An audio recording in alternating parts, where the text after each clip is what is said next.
Namaste all of you. I welcome you all in my YouTube channel Academy of Social Science by Oza sir. And in this video we are going to discuss about 5 important questions from what is democracy, why democracy. इस video में हम लोग 5 महत्वपूर्ण प्रश्नों पर चर्चा करेंगे जो है व्हाट इज डेमोक्रेसी और वाई डेमोक्रेसी से। यह क्लास 9th के डेमोक्रेटिक पॉलिटिक्स का चैप्टर है। इसमें हम आपको बताएंगे कि कैसे कैसे आप कीवर्ड्स को याद करेंगे। यह केवल एक एग्जाम्पल के लिए है कि कैसे आप एग्जामिनेशन के लिए अपनी तैयारी करें और लॉन्ग क्वेश्चन आंसर्स को भी आप कीवर्ड्स के रूप में याद कर लें। आइए शुरू करते हैं पहले प्रश्न को। क्वेश्चन है, how did Musharraf establish his rule in Pakistan? Musharraf ने पाकिस्तान में अपने शासन की स्थापना कैसे की? तो इसके आंसर पॉइंट वाइज हैं, आप देखिए। पहला पॉइंट है, he led a military coup in October 1999 and overthrew a democratically elected government. उसने अक्टूबर 1999 में एक सैनिक विद्रोह का नेतृत्व किया और जो डेमोक्रेटिकली इलेक्टेड गवर्नमेंट थी उसको उसने ओवरथ्रो कर दिया, उसको उसने सत्ता से हटा दिया। And declared himself the chief executive of the country, और अपने आप को देश का चीफ एग्जीक्यूटिव डिक्लेयर कर दिया। इसमें आप देखें, इस पॉइंट में जो कीवर्ड है वह है led a military coup in October 1999 and overthrew a democratically elected government. Second point है, later he changed his designation to president. बाद में उसने अपने पद को बदल लिया और वह देश का राष्ट्रपति बन गया। एंड हेल्ड ए रिफरेंडम, और उसने एक जनमत संग्रह कराया उसने वहां पे इन 2002 में in the country that granted him a 5-year extension, और उस रेफरेंडम के द्वारा उसने अपने सत्ता को अगले 5 वर्षों के लिए बढ़ा लिया। इसमें आप याद रखें कि इन 2002 ही हेल्ड ए रेफरेंडम, ये आपका कीवर्ड है। आप इसके बाद बाकी जो इसकी बातें हैं आप अपने लैंग्वेज में लिख सकते हैं। तीसरा पॉइंट है, इन अगस्त 2002 he issued a legal framework order that amended the constitution। अगस्त 2002 में उसने एक लीगल फ्रेमवर्क ऑर्डर इशू किया और संविधान को उसने अमेंड किया, संशोधन किया संविधान का, according to which the president can dismiss the national और प्रोविंशियल असेंबलीज। और इस अमेंडमेंट के द्वारा उसने यह नियम बना दिया कि राष्ट्रपति नेशनल और प्रोविंशियल असेंबलीज को जब चाहे डिसमिस कर सकता था। अगला क्या है, a national security council dominated by military officers supervised the work of the civilian cabinet. और एक बनाई गई नेशनल सिक्योरिटी काउंसिल जो मिलिट्री अधिकारियों से पूरी तरह से प्रभावित थी, जिसमें मिलिट्री अधिकारियों का दबदबा था और वह सिविलियन कैबिनेट के काम को सुपरवाइज कर सकते थे। तो इसमें जो कीवर्ड है आप याद रखेंगे नेशनल सिक्योरिटी काउंसिल, और पिछले टॉपिक में पिछले पॉइंट में जो था उसमें था लीगल फ्रेमवर्क ऑर्डर। आप इसको याद रखेंगे, आपका आंसर तैयार हो जाएगा। At last, after passing the legal framework order, elections were held to the national and state assemblies. और लीगल फ्रेमवर्क ऑर्डर के पास होने के बाद नेशनल और स्टेट असेंबलीज के लिए चुनाव हुए, जिसमें जीत मुशर्रफ की ही हुई। तो इस तरह से मुशर्रफ ने पाकिस्तान के शासन पे कब्जा कर लिया। तो इसमें जो कीवर्ड्स थे अलग अलग पॉइंट्स में, आप उनको याद रखें। नेक्स्ट क्वेश्चन है, विच 3 rights should every citizen of a democratic country gate? Her democratic country में प्रत्येक नागरिक को कौन 3 अधिकार अवश्य मिलने चाहिए? और इसका आंसर है, they should be free to express their opinion in public. आम जनता फ्री हो, स्वतंत्र हो अपने विचारों को पब्लिकली एक्सप्रेस करने के लिए। टू फॉर्म एसोसिएशन, संस्था बनाने के लिए। टू प्रोटेस्ट, विरोध करने के लिए। And take other political action according to their will, और दूसरी राजनीतिक गतिविधियों करने के लिए अपनी इच्छा अनुसार। तो अगर यह अधिकार दिए गए हैं हर सिटीजन को तो वह एक डेमोक्रेटिक कंट्री है। यानी कि हर डेमोक्रेटिक कंट्री में प्रत्येक नागरिक को यह एक्सप्रेशन ऑफ ओपिनियन और to form association, to protest, ये सारे अधिकार हर नागरिक को मिलने चाहिए। दूसरा क्या है, citizen should be equal in the eyes of law, और प्रत्येक नागरिक कानून की नज़र में समान हो। तो equality in the eyes of law, ये भी आप याद रखें।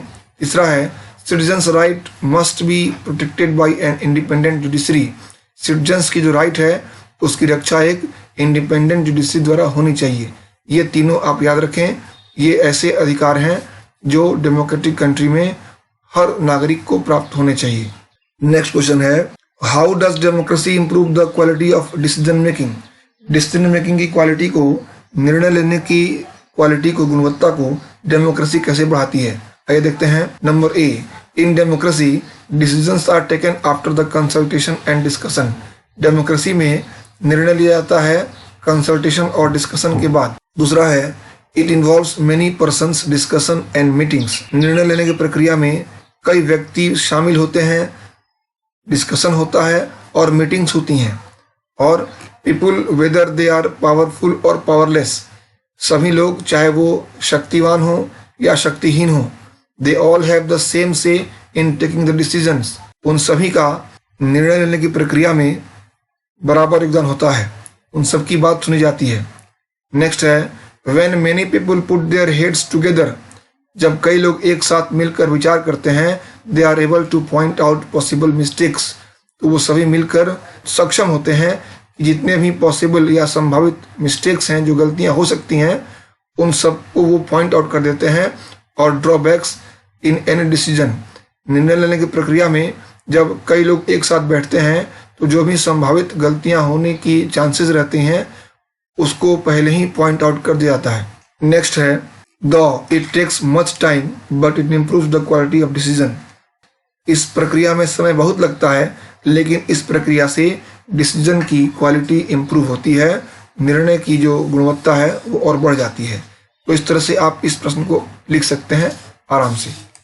नेक्स्ट क्वेश्चन है describe any 3 arguments against democracy. Democracy के विपक्ष में 3 तर्क आपको देने हैं। पहला है leaders keep changing in a democracy, this leads to instability.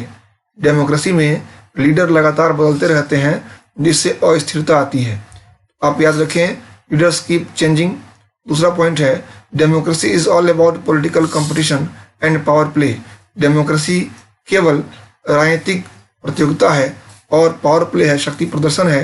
There is no scope for morality, इसमें नैतिकता के लिए कोई स्कोप नहीं है।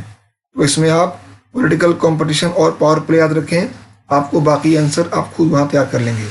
तीसरा पॉइंट है कि so many people have to be consulted in a democracy that it leads to delays.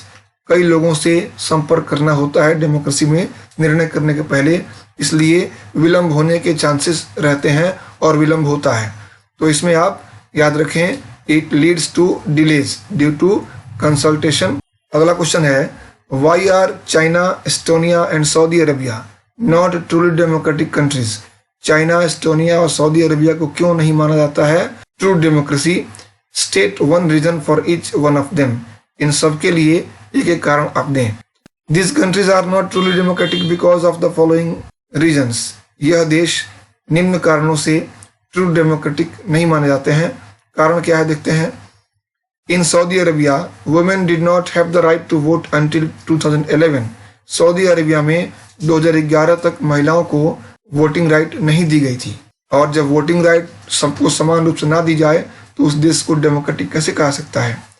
दूसरा है Estonia has made its citizenship rules in such a way that people belonging to Russian minority find it difficult to get the right to vote.